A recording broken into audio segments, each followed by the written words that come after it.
In this video, I'll be showing you step by step how to create a new project inside of Google Cloud Console. It is super easy to do. So the first thing you need to do is open up Google Cloud Console on your favorite browser. And once from here, you'll need to log into your specific Google account that you want to log in and use with Google Cloud.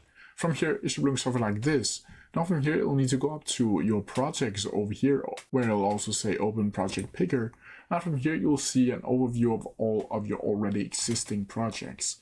Now to create a new one, you'll simply need to go up to the right hand side and go over to New Projects over here. Once from here, you'll be able to see this application page with New Project.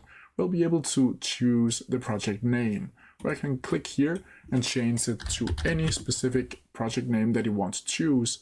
And you can also choose a parent resource or organization, where you can browse by clicking here and click on the specific organization that you want to connect to the project. From here, you'll simply need to click Create right here.